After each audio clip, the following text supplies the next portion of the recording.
Mi gente, you already know who it is. It's Danny Limelight. And I need all of you to subscribe to According to Woods podcast on Facebook, YouTube, and all other platforms.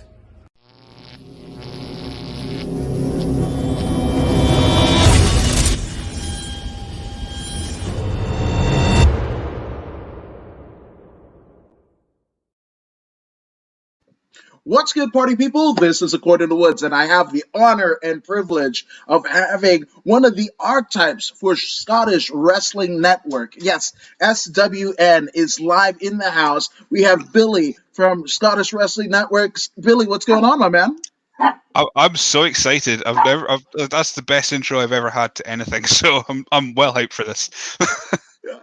Well, I mean, hopefully it's not that Enzo Amore hype, because that hype fizzled off, but you, good sir, are here to stay. And I mean, I've been going down a deep dive into the archives of SWN and what you guys are doing, audio and visually. So, and again, warmly encourage everybody to go ahead and subscribe to the SWN, like on all of the social media pages. It's become, over the last week and a half, like one of my favorite like things to consume. So but you are like a wizard, like a literal wizard.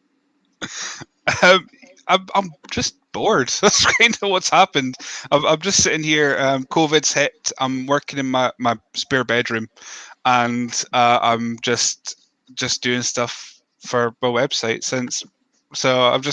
it's become a thing because I just had time on my hands, and here we are. Well, again, time well spent. So, I mean, what is, your involvement of pro wrestling? Like, how did that occur pre-SWN? Did you watch professional wrestling as a kid? Did you see maybe the lack of engagement of the Scottish wrestling scene, or lack thereof? Like, how did it all begin for you? Well, my first wrestling memory, just going way back, was about 98, 99. It was The Undertaker versus Kane in an Inferno match, the one on Raw. And Undertaker burnt a teddy bear in front of Vince McMahon's face. This is the first time I've ever seen this, and it terrified me. Gave me nightmares. I was about 9 at the time. And then from that, I just watched wrestling. To get to the Scottish bit of it, in 2012, there was a show in Perth, still in Scotland. It's about 2.5 hour drive away, and it had Ted DiBiase, Roddy Piper, Chavo Guerrero, and Tatanka on it, and that's all I needed to know, because I wanted to meet Roddy Piper, because I had to meet Roddy Piper, right? Yes. So I went to the show. I really enjoyed it. It was just all these names of people I didn't know. I mean, some of them you might know now, like Nikki Storm, who's now Nikki Cross. Got to see Sami Zayn, who is now just like a big name. Things like in Germany, she does WX Dub and stuff like that. Yeah. I think Damo was on that first show. Damien O'Connor, I think he was on that show as well. And then just from that, I ended up going down. Well, I loved it. It was just madness. All these larger than life characters. It's just pantomime for the soul. And I went to just see more of them. And there was a company up my way, which is about an hour away, which is in Aberdeen, called WrestleZone. And the third show I went to was had Billy Gunn and Hacksaw Jim Duggan as the special guests. So initially I was going to see these big names, and then eventually I've ended up just going to shows. How SWN started was, again, just out of boredom. There was a group that I was in on Bebo, and then eventually on Facebook, called OSW Chat, which was run by myself, Davin Malloy, and someone you may know, Jay Hunter. Yeah. So Jay went and did OSW review, which is incredible. And I thought I would do a little like YouTube show about Scottish wrestling, because I was going to it and what have you. So I did that for a bit, called OSW TV, and eventually I changed it to SWN because everyone thought I was Jay for a bit. Accent thing, I don't know. I'm Scottish, he's Irish somehow. Which, I mean, I wish I got the numbers that he got, but I changed it so there wasn't any confusion anymore, and it's actually gotten better since. So it was a good idea to change it to SWN. I love it. I love it. Now, DJ Yannick, this is amazing because he says hello from the UK. According to Woods, pleasure to see you as well. Hi, Billy. I have a question for you, if I may. Was the choice of socks you chose today a difficult one to make? And if so, what color are they? Well, not really. They weren't difficult. I would show you, but I'm wearing shorts. It's a terrible look under here, under the desk. But I'm wearing grey ones with. I'll show you how the stream. There you Yeah. go. Grey ones with PlayStation logos on them. Mm. Not a difficult choice. I just picked the first one that's on the drawer. Just there's that'll do. Hey, you know what? And I too am wearing not so much like the John Cena jorts, but let's get a look at these. This almost looks like they're Levi's. They're Levi's, but it's I can't remember. Maybe Jun Kasai. Maybe I'm forgetting, but it was a Japanese deathmatch wrestler that wore like some jean shorts, some jorts that look similar to these, right? And I was like, I gotta have those. And I look on a website of like the actual pair, and it was like some absorbent amount of like $185. I was like, no, no. And then I walked into like the local like it's a like a discount shop like TJ Maxx but Ross here, and they were like $8, and I was like, yes, please, and I grabbed those. So just saying. Oh, I used to love that. When I was younger, I'm a humongous fan of the Hardy Boys. So I always liked the combat look. So I would just get black ones because I wouldn't get black with the white stitching because that was like mental money. Why would I do that? And Yeah. then I had a pair of Total 90 trainers. So if anyone knows what Total 90 trainers looked like, they were like black down one side and white down the other. So they looked like the Hardy Boys boots. So I was like so excited. I always wore them. I wore them to death because they were like, it's the Hardy Boys. That's what I look like. At this point, I was like 13, so I was still young enough to be okay doing that. Yeah, no, 100%. Did you do the whole this and the Jeff? Oh yeah. Oh yeah. I mean, I've got the symbol tattooed on my body, so it's. I kind of went overboard with the fandom. We've got the Hardys, the pop figures here as well. So Sick. Now, speaking of memorabilia that you've got, DJ Yannick says, P.S. Billy, I love your European Championship, which I do too. pride of place. Yes. Yes. Oh my gosh. I've also got a cruiserweight belt, which is probably the closest I'll ever be to a cruiserweight. And I've also got the undisputed belt as well. So nice. I'm a belt guy. Same belt mark. Totally. I've got a big gold. Nice. So big gold here. Bret the Hitman Hart, who's my idol, as the center plate. There's like Rey Mysterio on here. I don't know if I can. Oh, that's amazing. Yeah, and then there may be, right next to R-Truth, because why not, a particular VKM. R-Truth and VKM. That seems like it goes together. Do you know VKM? I mean, my only thought of VKM is of course the Voodoo Kin Mafia and TNA. That must be. Yes, I wish I could have somebody, but a birdie told me that VKM, the Voodoo Kin Mafia of Kip James and Brian James, were a take on a certain Vincent Kennedy McMahon. So I'm probably going to say that the VKM might be the muse of what the Voodoo Kin Mafia were. Quite possibly. But I hope I never found out if they met at the Alamo. Yeah, and I mean, since we're getting there, shout out to Road Dogg Brian James or Brian Armstrong, because he's not in the best of. I mean, he's in good spirits from what I hear, but he unfortunately suffered a heart attack last week. So just sending strength to that guy. Oh yeah, I mean, I loved a big TNA guy when it was TNA. Yeah. And I loved the Voodoo Kin Mafia. I loved that, but I also loved 3 Live Crew as well. So yeah, hope he's doing well. Yeah, absolutely. And DJ Yannick says, "Cool belts, guys." Oh, thank you for that. And I might have a 10 pounds of gold. That one there. Oh, that is Yeah. nice. Yes. And it's got like the most eclectic group of NWA champions. Like there's Raven on there. There's Harley Race. There's Shane Douglas. And Shane Douglas, as he was signing it, he was like, "Dude, this thing might spontaneously combust if I'm signing it. Like, this is not a good look. But if you want it, that's cool." And then even like Superstar Billy Graham is on there. It's not an NWA champion, but definitely a champion. So I'm just saying, like they don't have replicas of Superstars era of a championship, legitimacy. Yeah.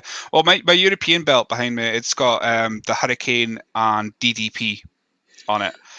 I've got a foam WWF tag team belt as well, Yeah, which yeah. it's in there. It's in the back somewhere.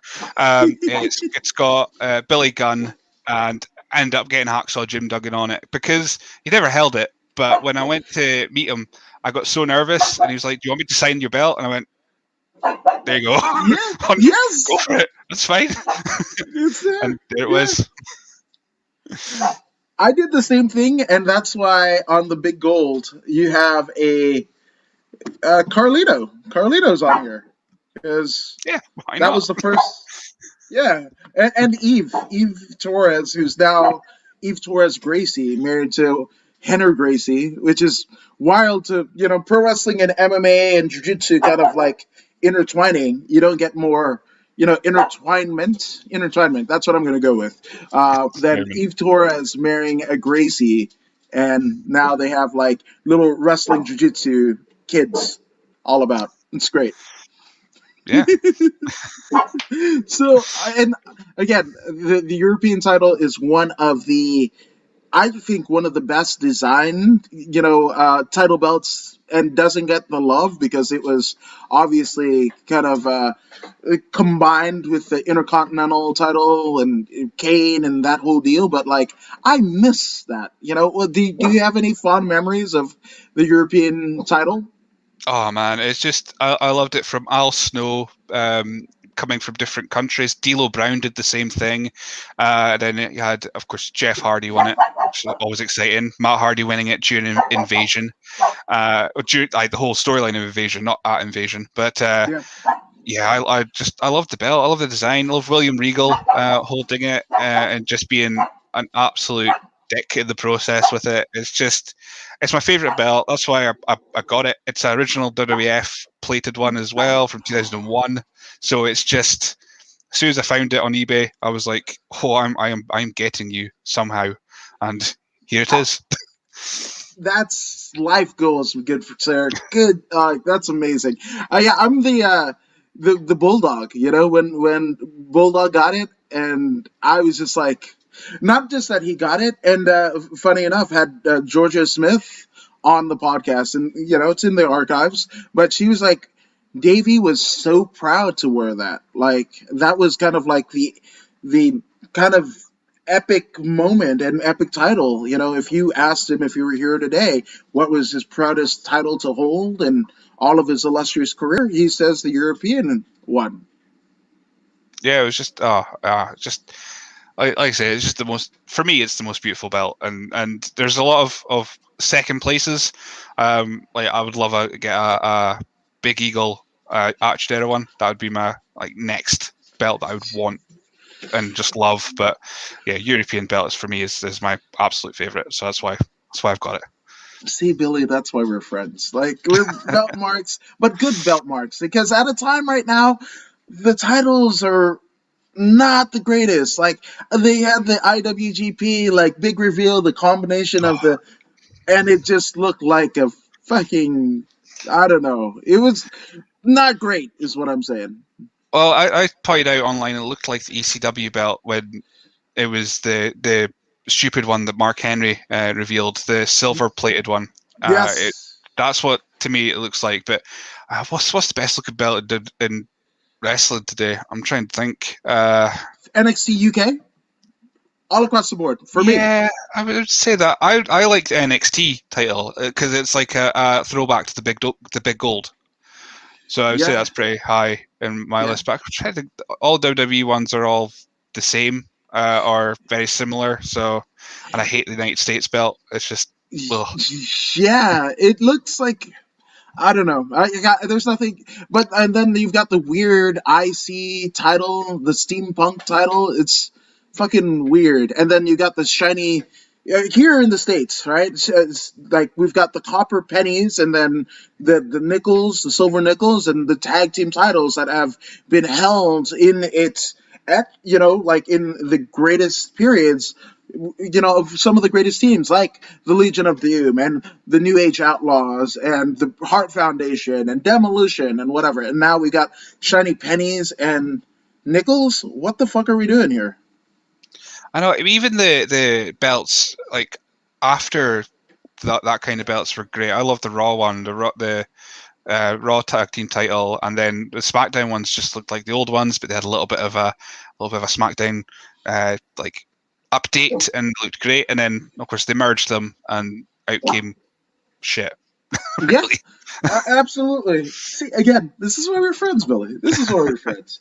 No, and but talk about some of like the greatest titles, and your jumping off point is essentially the Inferno match on Raw, and that's a cool bit of imagery, right? And then obviously dressing and being influenced by the Hardys. So in terms of like outside of those names that we mentioned, did you have any other favorites? I obviously you love all the big names like your Steve Austin, The Rock, and all that kind of stuff, but I really like Too Cool and Steve Blackman and Shane McMahon when he wrestled. Yes. So I liked your kind of not totally serious wrestlers, but not your totally stupid ones. Just like that kind of middle ground where they could be both. Kurt Angle when he was, just Kurt Angle in general. Edge of Christian, of course. Just I liked your good mid card, solid guys. Were my favorites, and obviously like the Hardys as well. But just I like someone who would entertain me, not necessarily be the top guy in the company. I like it. Ricky Steamboat is one of those ones that he could just entertain you. Because when looking back on it, he wasn't like the type of promo that like a Jake Roberts and a couple of other notables, of that era. And not even George the Animal Steel. George the Animal Steel didn't cut a promo worth a damn, just kind of grunted and ate turnbuckles. But even still, that was a little bit more exciting. But like, again, when you're looking about entertainment, like you want to be entertained, right? With pro wrestling and what have you, right? So I could see why those are fun. Like, those are fun fucking things. You want to watch wrestling or whatever you choose to patron with your entertainment viewing hours and minutes and what have you. You want to be doing it with someone you have fun with. Absolutely, and then I think people fail to realize nowadays there's no right and wrong on who you can like. So I don't care if you like anyone. I don't know. I was never enamored by Chris Jericho, which seems to be like the worst thing to say. He wasn't for me. He didn't. Yeah. Some of his stuff, yeah, absolutely. The List, loved it. But to me, I wouldn't go out my way to see a Chris Jericho match. That was just my thing. But I wouldn't judge anyone for enjoying Chris Jericho matches. That's your thing. Go for it. So enjoy it.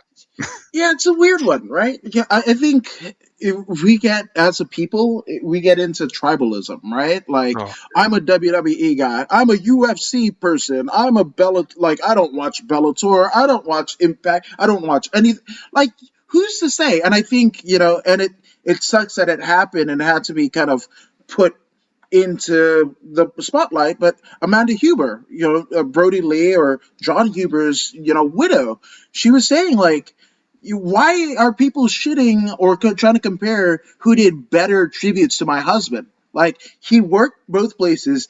He basically had his lifelong dream of being a professional wrestler, a paid one at that, and be able to provide for his family in the manner that he did. Why do you have to fucking pick? WWE. We have friends that work there. We have friends that work in AEW and have employed my son. Like, why do you have to fucking pick? You could just like everything. Absolutely, yeah. I mean, for again, not judging anyone who likes AEW. It's not my thing, so I don't watch Yeah. it. Do I go on Twitter and go, "Oh, why are you watching this?" No, I don't care. You watch what you want. I will watch what I like. There you go. Sorted. I don't like negativity. I'm not a very negative person. I like to just keep my social stuff and my life calm, Yeah. chilled. Keeps my brain nice. It keeps it healthy. There's probably going to be some stuff I'll need to worry about in the future, but that's tomorrow's Billy's problem. He can deal with it. I don't need to deal with it now. It's fine. Tomorrow's Billy. I almost felt like you were cutting a Tenko Team 2000 promo. Yeah. But then tomorrow's Billy will go, oh, no, it's tomorrow's Billy's problem, so he can deal with it the next day. And it never ends to the point where I'll probably have a pile of problems, but tomorrow Billy, sorry. Yeah, tomorrow, Billy. Sure. So obviously, a lot of time elapsed between, your kind of formative years of watching pro wrestling and then attending your first live shows with you kind of, an indie, pro wrestling kind of presentation, right? With some of the stars of, the era that you watch, right? And then the formation of SWN. So, like, what happened in between, and then what prompted you to start SWN? So I always watched wrestling. I didn't have this moment of lapsing. I was always all in. Whether it was watching the wrestling channel, we had a whole channel. I don't know if anyone's mentioned it in your previous podcast, but we had the wrestling channel, so I got to watch TNA and loved it. Still remember some of the most ridiculous adverts on that network. It was amazing. I went to WWE shows when they came up to Aberdeen, so I went to a few of those, which were incredible. I mean, obviously, if I look back on them now with some sort of critical mind, I'd be going, "Oh, it was just a house show kind of thing." But for me, I got to see DX against Rated RKO. That's fucking amazing. Yes, So it is. it's just great. So yeah, I just kept watching it, and I think I'm quite a childish person. I don't, like I said, I don't let things worry me. So I've always been like, well, I just like wrestling. All right, cool. I don't care if you don't and all that kind of stuff. Because it is something you get ridiculed for being 20 and still liking dudes fighting in their pants. It is still a bit of a weird thing. But yeah, and so I started SWN again, just out of boredom. But the podcast itself, it's because there's no shows. So COVID hit. I would be doing results every weekend. No shows to do results for. If I went to a show, I would write a review about it. No shows to go to. So everyone else was starting a podcast, and it seemed quite straightforward enough. It's just in general. But the other thing that I was worried about is this won't come across in this, but I'm quite an introverted person. I'm not very talkative. I don't. If you see me at a wrestling show, I'm super quiet because I'm just there to enjoy the show. I'm not really ready for social interaction. I went there with one thing on my mind, is to go see wrestling. The bit going, you might speak to someone, that hasn't really cropped in. But so I did Zoom. It's great because that means we could chat like this. If you don't like me, there could be technical difficulties and I could suddenly be booted out. It's fine. And there's no awkward bit at the end either, where it's just like, oh, I'll see you around, and then you walk past them again 10 minutes later, and then you have to kind of social interact with them again.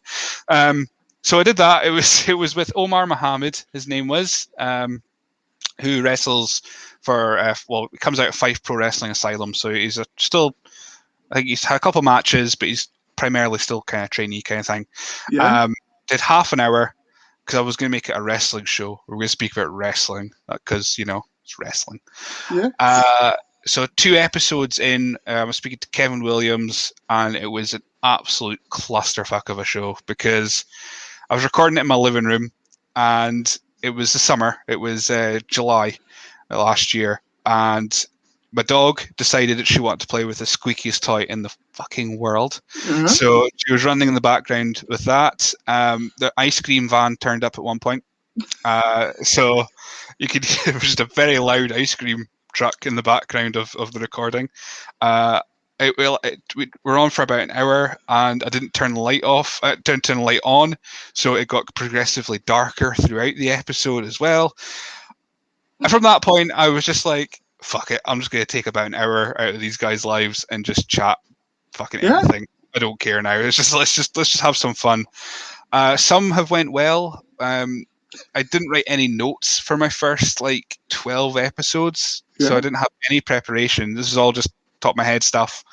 And then I had a disastrous episode where I blanked everything, and from that point onwards, I now write notes. So it's been a learning experience for sure, but I've had fun. So I'm still doing it. So it must have been some sort of fun. Yeah, and it's to me is cool because even with the foo bars, so to speak, right?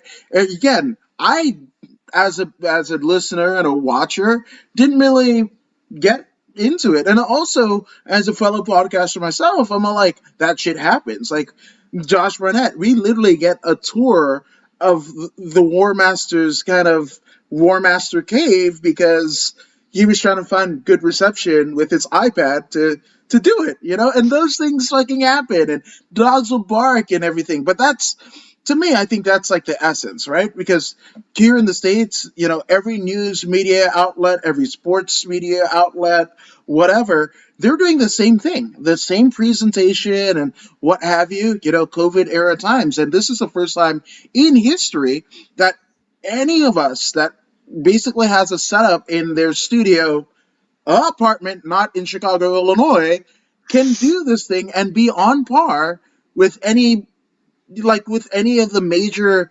multi-million dollar setups. Yeah, I got to the point. Yeah, we're all on a level playing field now, pretty much. Yeah, I got to a point last year, but November last year, where I had I was putting them out weekly, just because I put out a Twitter poll, people voted they wanted a weekly, so you guys were stuck with them weekly. And I at that point I had 6 episodes in the bank, and they would do one a week. So when I stopped recording in November, I didn't have to record again until February because I had that many all done and laid out to go. So I did a different series called Untitled. It was Untitled Wrestling Podcast by SWN. I had to add by SWN because between me putting out the logo and me actually starting, someone started a podcast in the middle called Untitled Wrestling Podcast, which fucking annoyed me. yeah, But so I did that, and I just spoke to content creators. So I spoke to guys like Kurt Johansson, who would be excellent on this if you try to get him on. Ella J, who does a Wrestling Gal podcast. I don't know if yeah, that's again familiar. I just spoke to content creators, just having a bit of fun. I did a Christmas quiz on one of them. As well, which again was horrible, but it was still entertaining in a weird way. But I'm just trying stuff. We had an episode called the Shambles episode because it just went so chaotically wrong. Because I use Zoom. I use the free version of Zoom, so it yeah. gives you 40 minutes with multiple people in it. So I had 4 people in total in this chat. So time was of the essence, and one dropped out midway through and then came back in, which I think reset the counter because I got more than 40 minutes recorded. And then I did a quiz because they're all students of Joe Hendry's school. Yeah. So I did a quiz called "If You Don't Joe Me by Now" because I love a pun, and it went so badly because they didn't know the answers. So after that, we ended it with a sing along because I thought by this point, let's just do this. So we did Backstreet Boys. I Want It That Way. Yes, that's what you do. So yeah, when in doubt, I thought, fuck it, we'll just do Backstreet Boys. That's how we're ending this show. This has been an absolute disaster. So, but I still put it out because content's content. So the Shambles episode, if anyone wants to go find it, it's a disaster. That's exactly what the fuck I'm doing after this. That sounds brilliant. No, but that's the thing, and it's funny, right? So I got to deal with like fighters and pro wrestlers, right? And that's why there's no set times, right?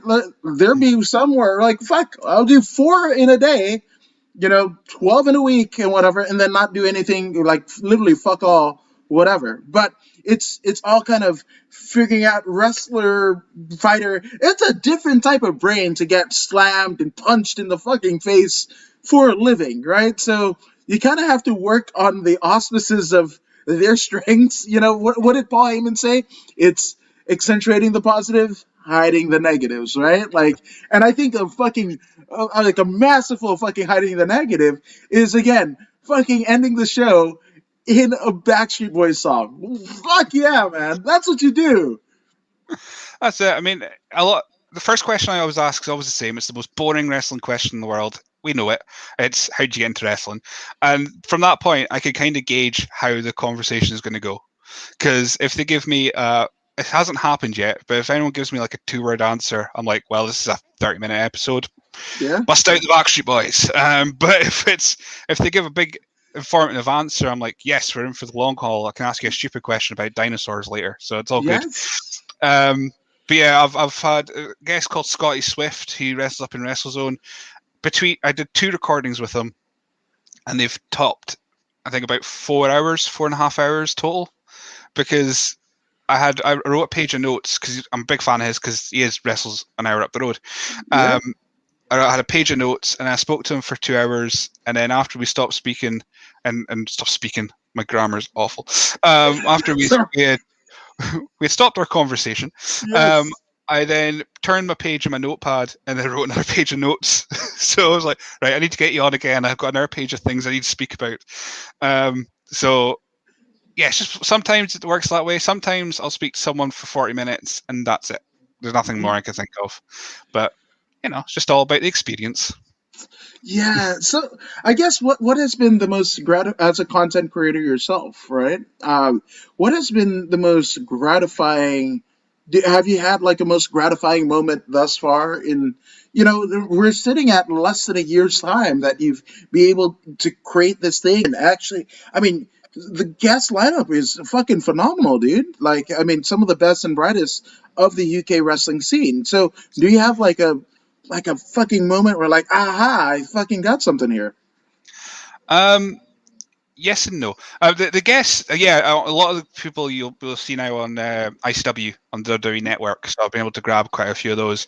The one that was satisfying but ultimately didn't become satisfying was, and anyone who knows me will know this is the story I always put out because I'm so excited by it. Drew McIntyre follows me on my personal Twitter. I don't know why. So I have no idea why. I'm scared to ask at this point in case he realizes.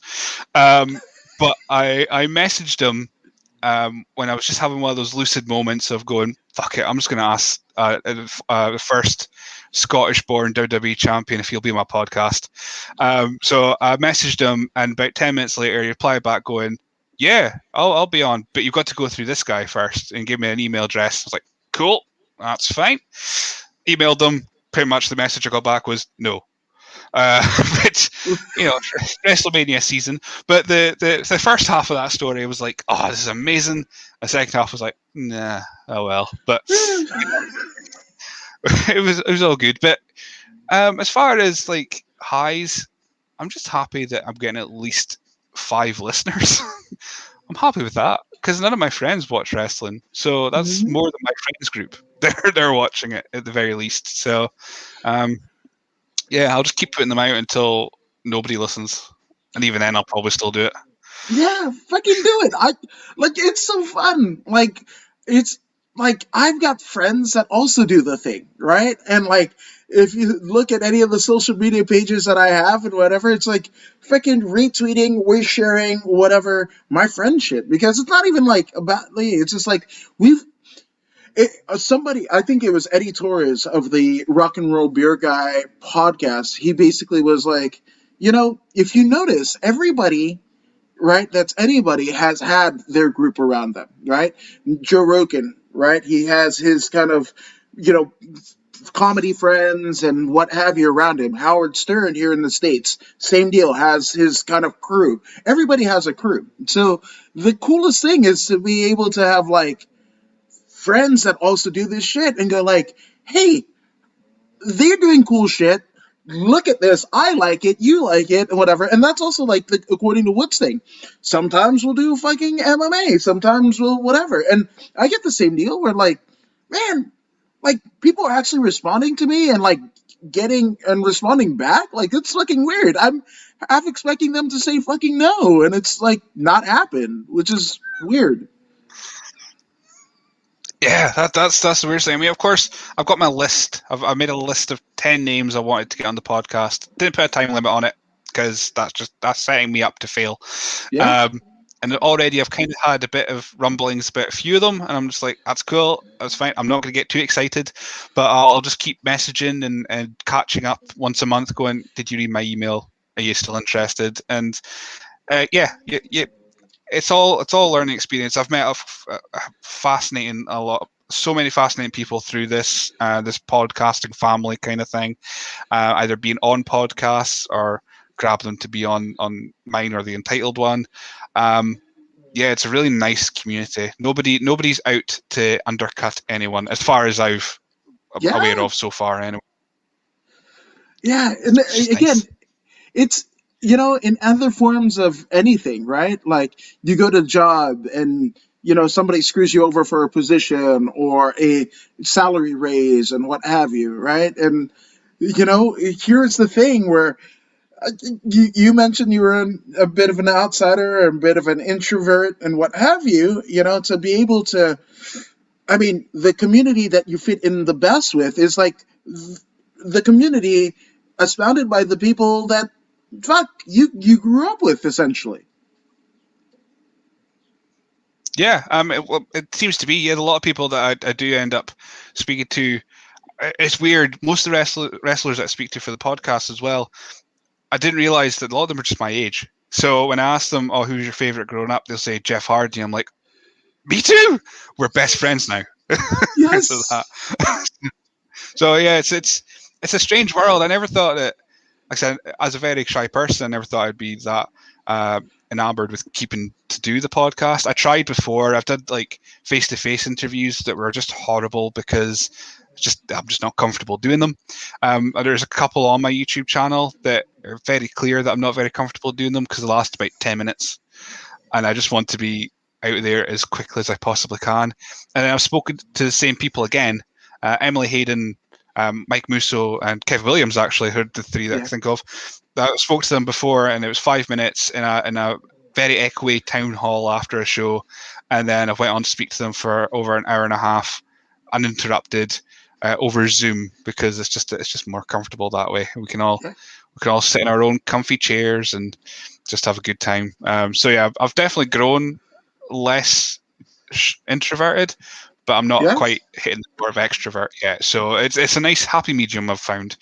Thanks to the guys at podcast community and online and stuff like that. That I'm just kind of, I'm just taking. As I said, I'm just enjoying it. I'm just chilling. I'm just not worrying about it. That's how I'm getting through it. No, but that's the most perfect thing, which I gotta ask, right? I mean, obviously, there's been a lot of craziness of the last year, right? And a lot of people feeling alone, right? So, in terms of like your growth, not just, as a wrestling fan, as a content creator, but just you personally, like, how has this like positively affected kind of like how you even see yourself? Um, you know, well, I was working in my office. I work in insurance in my shoot job, so it's not terribly exciting. But I got sent home literally this time last year, March 19th last year, and I work in my bedroom. I don't miss people particularly, so it's not really changed me in that respect. And I changed jobs, still the same job, still the same company, but different job. So now I have even less people to deal with. So it's fantastic. I've grown so much by going so backwards in my social etiquette, just by I'm finding ways to speak to less people. And again, I'm doing a podcast, so I'm speaking to more people. So it's a very weird way. But otherwise, I haven't really. Is weeks where I'm sitting there going, oh, I want to go away for a day, go to a hotel overnight with my wife, and just be out of this town that I'm in. And then the other days, I'm like, I hate people. I like being in this room. I will stay here forever. So it's just. I don't know. I don't think I've grown in the last 12 months because I particularly didn't like people to begin with. So it was good. But no, my wife's a caterer. So my wife's a caterer. So she's got her vaccine already, so she's all safe to go out into the world. And Right. as I work in an office, and apparently I'm of fit of healthy age at 30, I'm going to be last on this list of people getting jabbed. So she's I think she's the social one out of the two of us. So she's missing it more than I am. But really, I'm just like, maybe every couple of weeks I'll be like, I want to go away for a weekend. But other rest of the time, I'm just like, oh, this is great. Work from home, no commuting, sit here in my pajamas. It's great. Fantastic. But yeah, man. Well, I think there's a quote: how to succeed without really trying." You know, and that's right. It's almost like if you've seen the movie Office Space. You know, It's like my life. yeah, it's just like yeah, fucking kick down the walls, you get the promotion. Like what the Yes. fuck? Okay, cool. You know, like that's oh man, no, you're doing it well. And again, it's one of my favorites. You know, like consumable like podcasts, and that's the other thing. You know, listening to other podcasters and what have you to kind of learn how to tell a better story, right? And obviously, some of the best stories reside in pro wrestling. I think. I personally think, right? So, what are your favorite like memories or moments in terms of pro wrestling? Oh, okay. Right. So, as far as stories go, I don't know. I'm really bad at remembering the actual stories. I remember the moments as well. So one of my favorite matches, which I was just reminded of listening to another podcast, was Edge versus Mick Foley, WrestleMania 22, and I loved all of it. I loved the setup of it. I loved the reason for it. It was just making a moment, and then afterwards it went into that very weird bit with Edge and Mick Foley as the hardcore champions. But that's for another day. But I remember that. I don't know. I like. I don't know what it is. I like moments, but I don't necessarily remember them if at the time. It's weird. Like I love TLC matches because it had obviously had the Hardys, but it had like Edge spearing Jeff off the belts. As soon as we end this, I'm going to think of like everything, every story, every time, and I just can't think of any of them. I love the weirdness in TNA with Shark Boy and Curryman against Team 3D that ended in a fish market brawl, which has Super Eric turn up because why not? Yes. Yeah, I'm just. I did a roundtable podcast recently for Jason Hyde. He did a TNA thing, and we ended up speaking about some of the most ridiculous things that's happened, but I still loved them. Remember when Main Event Mafia took over the show, and it had Kevin Nash and Booker T on commentary. It's Chet Lemon and Black Snow, and oh man, that was just I miss TNA. TNA up until Hogan came in. That was when it died to me because they brought in Val Venus. And that seems like, no, you've ruined it now. Not Val Venus. But I mean, it had its moments, right? Like there were, I think for me, and maybe like I wanted to be the outlier, right? So if like you guys are watching WWE and whatever, or WWF at the time, like I was watching WCW, but I also love WCW, right? And the same thing with like TNA. It was just like, oh, here's another thing. I like this more. Like having that like kind of niche fucking thing. But I mean, it started to go down the drain up, before this, but like when they lost AJ, I was like, what the fuck? When they like that's your homegrown guy. Like, and that was when they were starting like the Impact Plus, and I think Jarrett was doing shit with like, Global Force Wrestling and what have you. But like when you lost your homegrown star, fuck man. Like what the fuck are you doing? they pulled me back in briefly once Hogan had gone because they brought in guys like Grado, and I'm a big fan of Grado, so I was obviously going to watch it for that. And then Joe Hendry popped in for a cup of coffee as well, so I enjoyed that. But I just loved ridiculous TNA. Actually, well, my first show I taped like on a VHS tape. That's how old I am. Was Turning Point 2004. So it had Elix Wow. Skipper walking the cage, and that Yes. was like, I am all in on TNA. I never took it with me because I realized I was a dick after I did it. But I made a sign for my first WWE show, and it said the needed alternative, and it was TNA, and their writing and font. And I looked at it, and I thought, I've just paid. Well, not even me, because it was for my 16th birthday. I got tickets for it, and I thought, my parents have paid for this ticket for me to go see wrestling, and I'm going to be the marquee dick that has a sign that says TNA. What kind of dick am I? Let's just put that down. Let's just go enjoy it and buy a DX t-shirt, which I did, which no longer fits because it was a medium. But yeah, I just went to.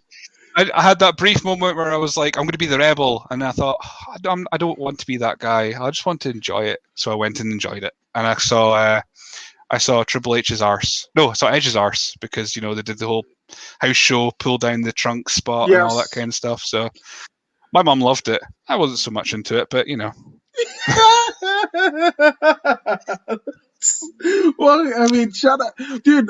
Talk about like mom moments. Like my mom is from Fiji, right? The islands, right? So when Yokozuna was her legit favorite wrestler, right? And I'm all like kayfabe as a kid, going like, he's Japanese, and she's like, no, he's fucking Samoan. Like that, he looks like your uncle. Fuck, like whatever. I'm like, no, he's Japanese. Why the fuck else would Mr. Fuji? Obviously I didn't say fuck as a 7-year-old, but I was like, what? Like it's Fuji. Fuji is like what people, when I said my mom's from Fiji and that's the reason why I sound like this, and they'd be like, oh, Fuji, wrong apple, and I'd have to correct them. Hey, this is Japan, wrong island, fuckhead. No, right? But you're like, he's with Fuji, whatever. But it's funny that your mom was like, that's ass, that's cool, because Yoko, rest in peace. That wouldn't have been a good sight to see, is what I'm saying. Well, I mean, to be fair to her as well, in about 2 matches beforehand, Ric Flair also got his arse out. So I think this was a nice little make up for it. So, Yeah. Saw Ric Flair's arse. Seen Edges. That's fine. That's cancelled out. That's all good. But no, that first show was hilarious because it was 2006, so I couldn't drive. So my parents got me the tickets, and they would come with me. So my dad would barely watch wrestling. He'd be in the room if it was on, but that's about it. And my mum would watch some of it, but knew some of the names. She remembered Grandmaster Sexy and Triple H. That's pretty much the two that she remembered. And so we would go to the show, and 3 of us would be in a row, and the music would hit. I'd be like, oh, this is so-and-so. And then they would come out, and Mum would go, oh, I know that one. Oh, cheer, yeah. And my dad would look at both of us and go, right, they're both cheering. So, yay, I will cheer also. So the next year, he didn't come.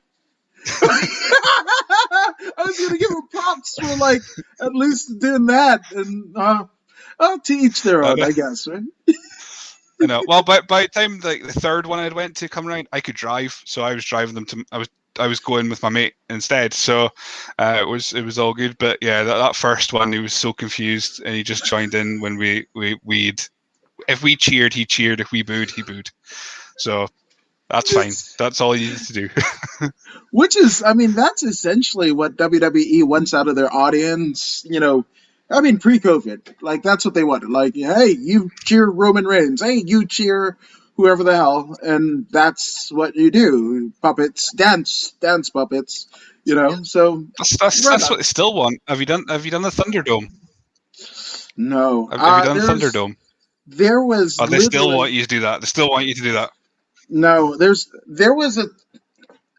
So somebody that I knew within the company were like, "Hey, here's this thing. They're going to beta test it. Do you want on?" No, and that was even before the shady parts where people would put racist, misogynistic things, and might be a former champion that might have been a killer on screen. But even then, I was just like, I don't know, especially in that 3-hour era. that I've been able to watch start to finish a WWE week to week program outside of NXT UK, like consistently week to week basis. Oh, I tried to do Raw, and that just killed my excitement for anything for life. But I would do the pay-per-views. I think I missed two, and since this Thunderdome era started, I missed Yeah. Royal Rumble and TLC. I think was there Okay. no, TLC, because the month before Hell in a Cell, I got booted in the last 5 minutes for loudly shouting "fuck" when Drew lost to Randy Orton. So I've had hit and miss moments with it. I got booted for booing Sasha Banks, I think, because I booed her and then I got booted out. So it must have been it. And then I got booted for wearing a massive logo on my t-shirt. I'm assuming because it was like gigantic. It was for a t-shirt company called Super Kicks. So they find ways to boot you for very little reason, but I still kind of enjoy the Thunderdome because if the match is boring, then I can just look in the background for my face. That's pretty Yeah. much what I do. Which, okay, and so as somebody that has done it, like, what is that experience like? Do you actually get to, like, wherever you are on the screen, do you get that point of view? Like, is it, like, what's the deal? You get the live feed, so you're about a minute in front of the network, so you get the exact live feed. So if anything goes wrong, you'll see it because they'll have a minute to cut it out on the network. But no, you just get the exact same feed, except just a little bit earlier. And then occasionally you'll dot around, you'll move around during the show, so you might not see yourself for 2 hours of the show, but occasionally you might pop up in the third row, and then you've got to take that time to decide what you're going to do. And then during each entrance, there's always a guy. The first one I did had Kevin Owens right at the start saying, I can see y'all guys, thanks for coming along, all that kind of stuff over the audio. Yeah. That stopped very quickly. And now it's just a guy going, oh, what do you think of so-and-so? Oh, boo Randy Orton, boo Roman Reigns, oh, cheer for Riddle, which I don't want to. So you have to play the game if you want to stay on the Thunderdome for the whole time, I've found. So if you ever catch me cheering for folk that I've said out loud I don't like, it's because I'm trying to stay on the Thunderdome. That's kind of what's happening here. If they go, oh, cheer for Bobby Lashley when he's beating up Drew McIntyre, I was like, no, I will not. I will not cheer. I will stay here like this. Move me. But, yeah. So what you're trying to tell me is the pathway to, like, the pinnacle of Thunderdome kind of visibility is not about the game, but it's how you play it. Yeah, it's all about control, and if you can take it. Wow. Yeah. So this. Okay, we kind of see what's gonna happen post Vince McMahon, right? Like what the company's gonna become. Dance with puppets.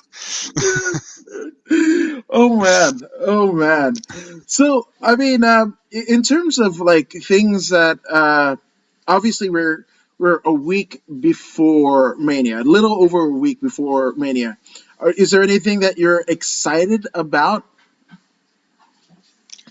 Again, as in a anachronism for what I've said earlier about just hating people in general, I'm excited to see crowd. I'm excited to see fans. I'm excited to hear an actual crowd again, because it's been a long year without hearing, with only hearing the seagulls and the train noises that are now appearing on the Thunderdome. So yeah, I'm just excited to actually see a crowd again. Look excited for wrestling, and I'll be so disappointed if the first thing I see is some dick with an AEW sign at WrestleMania, because I'll be like, no, come on, we waited a year for this. Why have you decided to do that? But no, I was excited for crowd and to actually hear some organic reactions for the first time in a year. Yeah, I don't know, man. So obviously this, what is it, Raymond James Stadium? They've already had the Super Bowl there. And it's weird because even with the Super Bowl, because the number that I'm hearing is like, I think it fluctuates between 32,000 or 36,000 people. Now this is a stadium that sits maybe 80,000, 60 to 80,000. So we're less than, or we're a little less than half, or about half. But I don't know, man. Like I just Florida, man. Like, what the fuck are you doing? Because at the Super Bowl, if you watched it and whatever, by the time that the weekend performed, they had like cutouts and everything like that of people.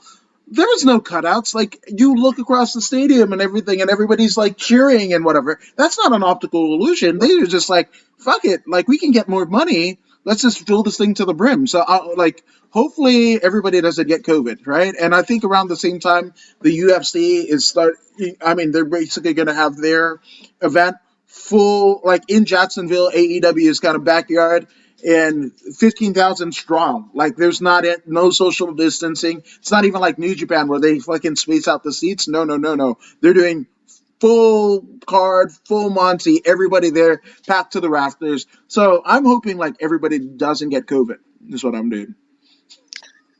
Oh yeah, I mean, but let's be honest, we're all shocked that WWE didn't go, well, they could sit 80,000. We're going to get 90,000 in there. That's what we're going to do. They're still putting in a lot of people, but in with their reputation, they've held back an awful lot to not just try and pack it out, because they'd fill it easily. Yeah, because people are idiots. I mean, it's not hyperbole that they did continue a show after a guy literally died in the ring. Yeah. Yeah, so they've got precedent, they've got form for doing pretty tasteless stuff, and yeah, I still watch it. It's just I can't seem to escape it. Yeah, I'm the same thing. There was the guy that made an appearance on Thunderdome that might have murder suicided his family. I don't want to mention his name. Fuck that guy, right? But there was a point where they had a DVD based on him and his experience and whatever. Like, I remember trading it for like a video game for my kid. Like, just like, here's credit, get what you can of it and whatever. That is the only time that I've actually given a piece of like wrestling paraphernalia to anyone and whatever. And then there was that year I was just like, whatever. And then I don't know what happened, but I think I floated over to Impact. Like, that's what I did. I went over to TNA and whatever, and I was doing that, and then I'm like, oh, no, like, I'll go back and whatever. So it's a weird one, right? Being a wrestling fan where they can do some atrocious shit, and then they're like, okay, we're back. Oh yeah, we're still buying the merch. You went over it a good year. What, 2006? So that would have been Christian Cage and all that kind of stuff. You went at a good time, so it was worth it. Yes. Worth going over for that. God, yes, and maybe that's the kind of deal. And I don't want to believe that it's because of a Edge, winning the Rumble and main event in Mania that Christian Cage is over in AEW. Like, I want to believe, because the work that he did during his Impact run, his 2 reigns as NWA champion, like, it was some of the greatest shit in his career. Like, even more so than the Edge and Christian stuff. Like, I saw, not as a attaché and a footnote to Edge, his career, I was like, fuck, Christian Cage is world champion, and he never diminished in terms of my viewing of him after that run. Yeah, absolutely the same. I mean, I don't enjoy AEW. I've only seen bits and pieces of it. I just find it's too much trying to needle you into going, oh, look at WWE doing, oh, we're doing this. But it's too later day WCW for me. As in, they're openly taking pot shots really badly, like not even subtle at this point. They're just balls out going, oh, WWE, look at them, they're shit, watch us instead. I don't like being told that. Let me choose, kind of thing. Yeah. So Christian's not going to make me change the channel, because as a whole, I don't enjoy AEW as a product. Yeah. But if there was one guy who could maybe get me to watch some of the YouTube highlights, it's probably going to be Christian. So I'll be very interested to see his match with Kazarian, and maybe even venture into watching the whole thing. But yeah, AEW for me, it's just they're trying to appeal to a very small market because wrestling's global. You could beat NXT on Wednesday nights in the US, but are you beating them in the UK? Are you beating them in India? Are you beating them in Canada? Are you beating them anywhere else? Maybe not. Anyway, that was stuff. I don't want to be negative because I like being positive, but yeah, that's my wee rant out the way. AEW, try and market yourself towards the global audience, not marks. No, I agree. I mean, it's here in LA before COVID and Me Too, right? We had a deal called bar wrestling, which a lot of the people from AEW, or PWG, right? That a lot of people from AEW basically the reason why they're in AEW now is because they wrestled in Pro Wrestling Guerrilla and bar wrestling, and it's almost like if you've I went to 2 bar wrestling shows, right before COVID hit, and it's the same type of matches. Like they for whatever reason like stopped or didn't know how to evolve beyond, a pub with like 300 people, and they're just doing that in a bigger audience. It's like people are giving WWE flack for a lot of things, but in this moment, they're giving them flack about like bringing in Logan Paul and Bad Bunny. Now, I don't know particularly who either of them are, but I know that their global appeal is. I know that if you go and look up Bad Bunny, he's got Grammys, he's got like millions and millions of hits online. Logan Paul, I know who he is. I just don't particularly like what he does, but he brings eyes to the product. That they're working globally. What did AEW do? They bring in Billy Mitchell, who to me is a character in EastEnders. I don't know him as the Pac-Man guy, the arcade guy. So it's they're working too small. That's what I'm saying. They're working too small. They need to work bigger. But then next week they'll work bigger, and I'll be looking at it going, too big, too big. So they can't win, unfortunately. No, and it's kind of a sad deal because especially a lot of it has to do with Brody Lee, right? So they offered his son -1, Brody Lee Jr. Right? I can't remember his shoot name, but don't want to put the shoot name of a kid out there. But John Huber's son is basically he has an active lifetime developmental role with AEW, right? And it's like, is AEW going to be around when this kid turns 18? Doing the same stuff. And again, they had the Brody Lee episode, which to me is the benchmark, just to me, in terms of wrestling tribute shows, right? To any acclaim, right? I think that is the benchmark. That goes right up there with like the Brian Pillman Memorial, for those who got of a certain age that might have gotten a fucking fan footage of such thing, and you might find a clip of Regal's match on that card. That was the benchmark for me, right? A lot of people cite other deaths and tribute shows or whatever, but that to me, the Brody Lee was the best like wrestling tribute that you could do, right? It had bits of even leaving the boots in the ring. It's almost like Japan, right? But if they couldn't get more than 1 million views on that, okay, so that's it. We're done here. Like if you can't even get 1 million views on that, it's here in the US, like you're done. Yeah, I think we might see a bit of a difference now that NXT's moving to Tuesdays, middle of April. But I wouldn't be shocked, but I would be very shocked if they maintain over 1 million. And like I say, it's still fine. Impact's still running, and they've got they get what 600,000 maybe viewers. Yeah. So there is still a place for AEW, but they need to kind of check their ego a little bit and just go, right, it's a marathon, not a sprint. Mm-hmm. You're not taking on the big dogs. You're not going to be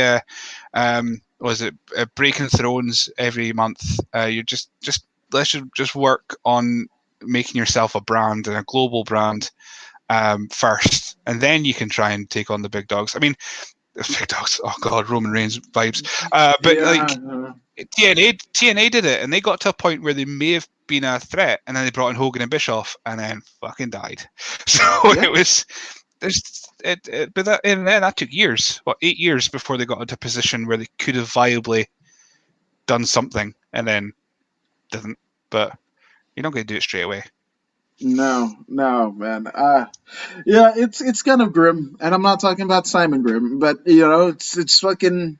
It can look grim because if this is like the alternative, this is what you can't just be the alternative, right? Like we here in the States have a president that was just like, I'm not like the last one before. That's it.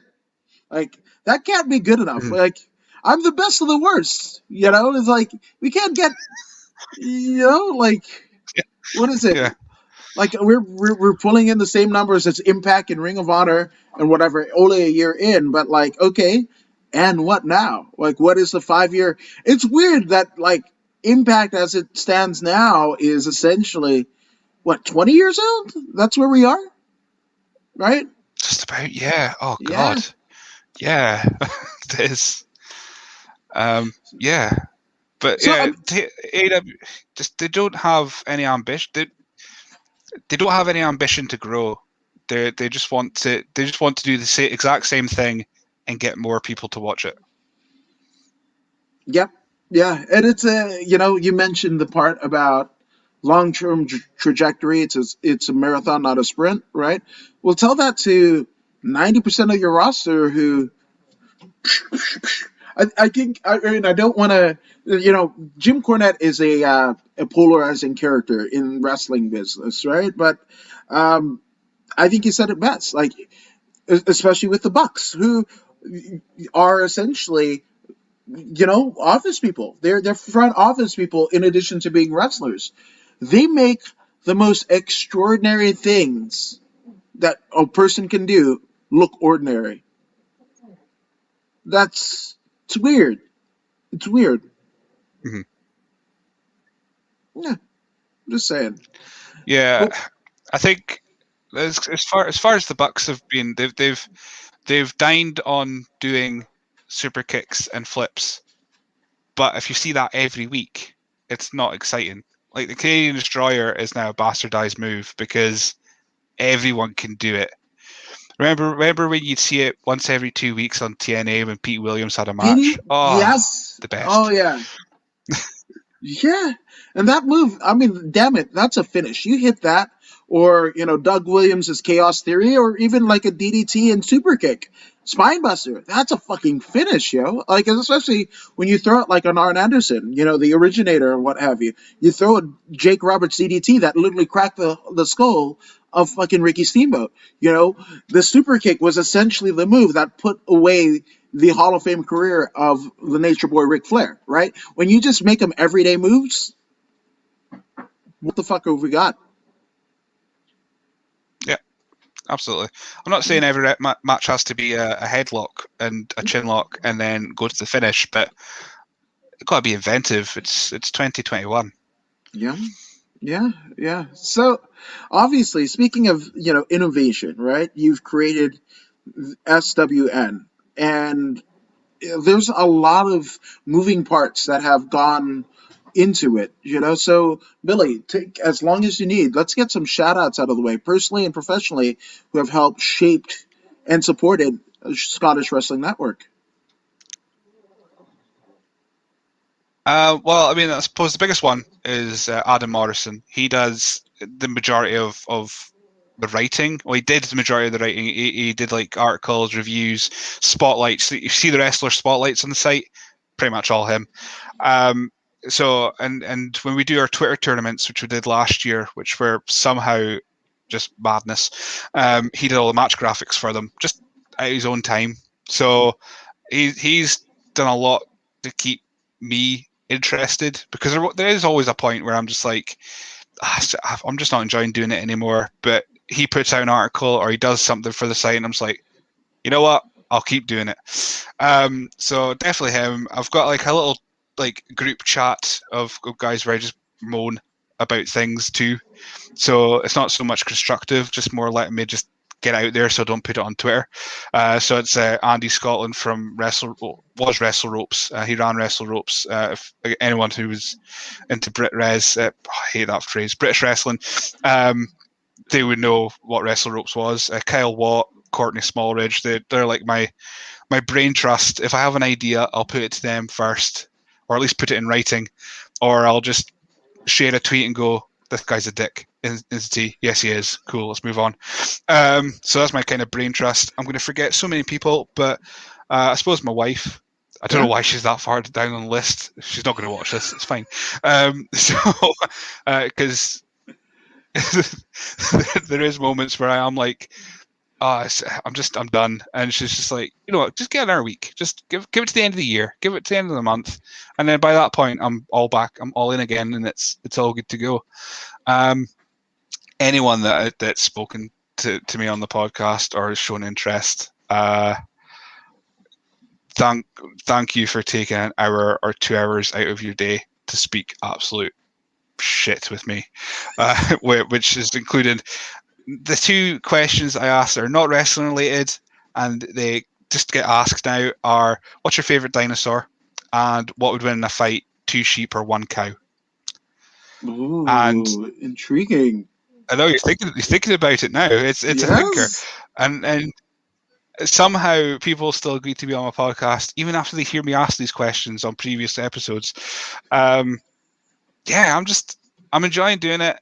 There'll be a time where I'm ending season 2 on May 19th because 1, it's wrestling reference, amazing, and I needed a break because I've got too many episodes done, and I just wanted to stop recording for a bit.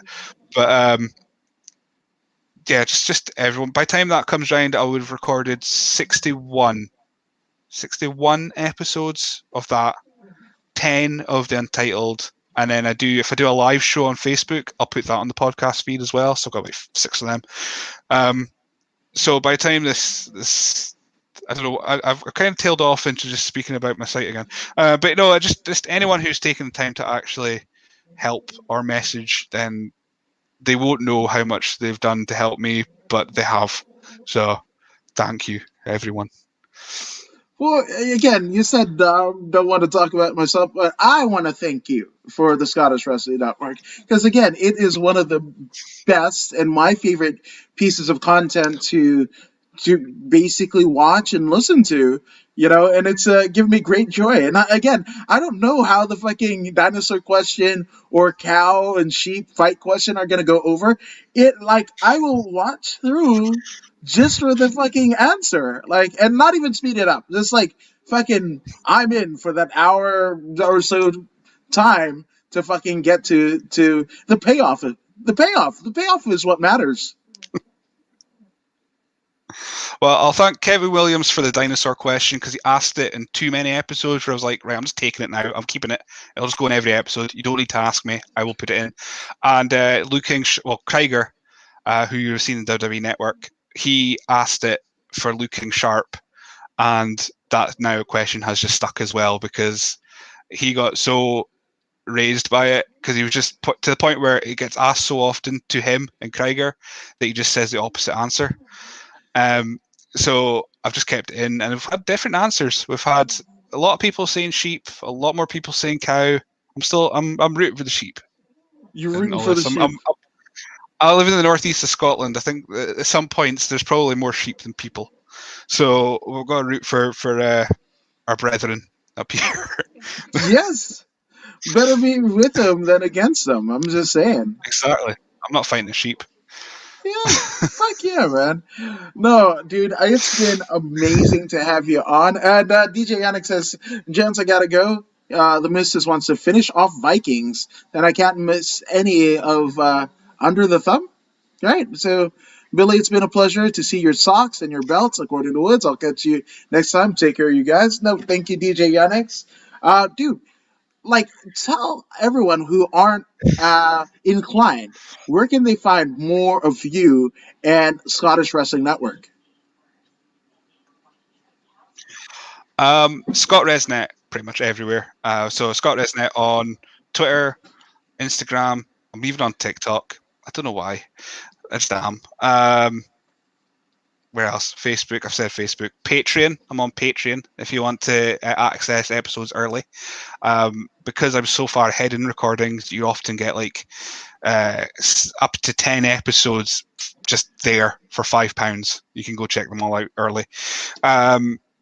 Also, swnscotland.com. That's where's the website where I put everything. So I feature content from other podcasters and all that kind of stuff as well. Because if I don't have the content, but some people do, then I'll just put their stuff up. Obviously, they get full credit because it's their stuff. Hopefully people are watching this on my website because I put the link on there straight away. So if you are on swnscotland.com, stick around, check other things, other podcasts, other articles. Try it. Fuck yeah, I have. Like, I literally have it on my bookmarks, and then again, I get the notifications. I've clicked the bells on all the places where you click bells and shit like that. So anytime that Scottish Wrestling Network is on, I'm in, and you guys should be too. Now, for those who are in the subscribing mood, I might have a podcast, the very thing that you're watching. This is the According to Woods podcast, so thank you for watching it. And if you haven't already done so, go ahead and like, share, and subscribe to the According to Woods podcast on Facebook, YouTube, and Twitch. And Billy, my goodness, you're subscribed, right? Of course I am. Damn right. So be like the gents over at Billy, as well as the rest of the gents at Scottish Wrestling Network, and go ahead and subscribe to this podcast, his podcast. But if you don't believe our word for it, well, guess what? I'll have Zeta Zang talk to you. Oh, wait, hold on. No, she's there. Hey, this is Zeta Zang. Make sure you subscribe to According